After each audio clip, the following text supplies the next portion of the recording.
Well, now, it's not been a good week for Mr Cameron. His own words to his party's spring conference yesterday as he called for unity in the Conservative ranks, despite the troubles about his own personal finances and the ever-present Conservative split over the European Union. Well, Justice Minister and supporter of Vote Leave campaign, Dominic Raab, is here. And a very good morning to you, Mr Raab. I mean, first of all, on what the Prime Minister has done in opening up his financial affairs to public scrutiny, do you welcome what he's done? Well, to be honest with you, amidst all the froth and frenzy of the media debate, it seems crystal clear not only that he's not done anything illegal, but that he's not behaved improperly in any way. And he's gone further than any Prime Minister previously in publishing these tax returns, and I think he wanted to show that he's got absolutely nothing to hide. And frankly, some of the personalised attacks on him and on his father have been deeply unsavoury. And Jeremy Corbyn came in saying, as leader of the Labour Party, he was going to introduce a kinder politics. And yet he's been whipping up a mob mentality and engaging and leading these attacks and whipping up Labour MPs who some of them are behaving like, frankly, hyenas. I think it's grotesque hypocrisy, given what he said.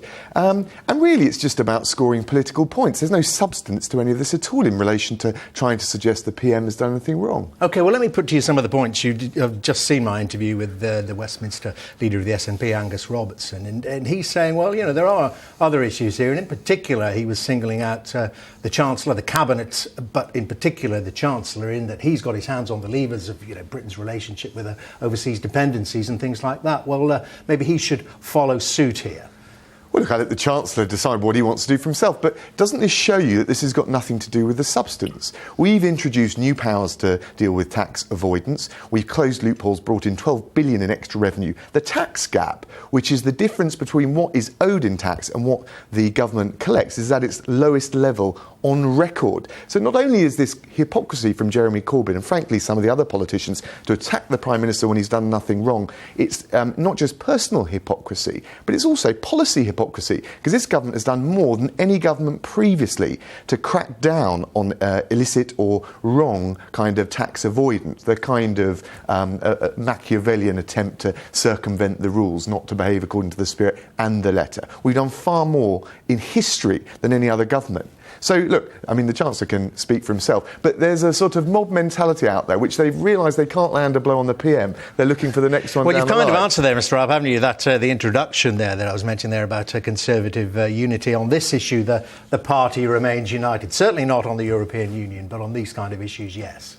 Well, look, on the single issue of the EU, the Prime Minister has the only, as the leader of the only party, offering the British people their say and saying this is such a big debate that those who have different views as a matter of conscience should be free to campaign. That's the only issue on which we disagree, but I stand, you know, fully behind him. I think the way he's been treated by the Labour Party and others is absolutely appalling, and I think he's right to be sensitive about this. What kind of Prime Minister do you want? Someone that isn't sensitive when he, his family, his dead father have been attacked? What kind of man would he be if he didn't actually behave rather sensitively about those things? Well, what about one of the other issues, and let's relate this to the European Union, that Mr Robertson raised as a fervent believer in the UK and indeed Scotland remaining within the European Union. He wants to win the referendum. You want us to leave, of course. Is there part of you think that this has damaged that campaign, in that the Prime Minister is leading the campaign to remain in the European Union, and he's taken a blow here on the issue of trust? Well, I'm not interested in the kind of polling or the commentary on the commentary. I'm interested in the substance. We're never going to have a chance to debate what is one of the big issues of our time, perhaps for a generation. So I'm looking at the substance. I'm looking at the brighter opportunities that I think Britain has if we're outside of the EU. Yeah, but you want to win the campaign for your side. And the way to win it... the Prime Minister's taken a dent and he's leading the other team. And the way to win it is not to engage in the silliness around personalities or who said what, is to talk about the substance. And I want to make the positive case for Britain leaving the EU, because I think it'd be better for us in terms of controlling our laws. I think it'd be better for jobs, quality of life, cost of living issues if we're free from the shackles of the EU and freer to trade more energetically with the emerging economies from Latin America to Asia. OK, and you're also writing in the papers this morning about the issue of security in particular. And these figures that came from the EU's own border agency last week about the number of people that they don't really know about that have crossed into the EU and then, where are they? Well, it's quite frightening. This isn't me saying it, it's the Frontex, which is the EU's own external border agency. And what they've showed is not only, we all know that there's chaos at the borders, huge number of people trying to enter illegally, but what they're saying is that there's systemic failings in the EU member states checking those papers. So people are being registered wrongly based on fraudulent documents to come into the EU. And the problem for us with that is that once you're in and once you're registered and once you're documented, you're free to circulate. And that creates a huge risk for the UK. Frontex themselves say there's been a 70% increase in people trying to enter the UK from the EU fraudulently in the last year alone.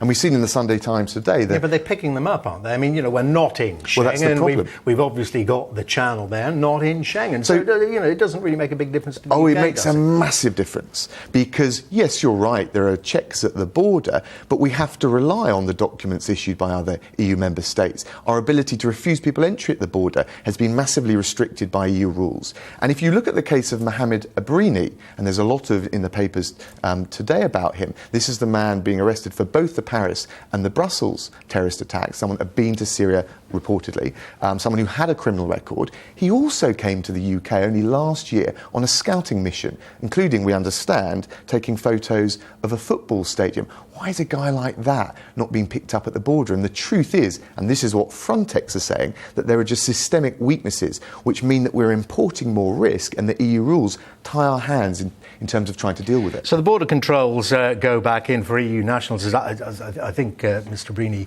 is. Lord Lawson was talking this morning about the special arrangements that exist with the Irish Republic, and citizens from Ireland have been able to vote in UK elections and things like that. He said they would remain, apart from the fact, and this is a crucial issue, is that passport controls would have to go in. At the moment, you're free to travel between the two countries without a passport.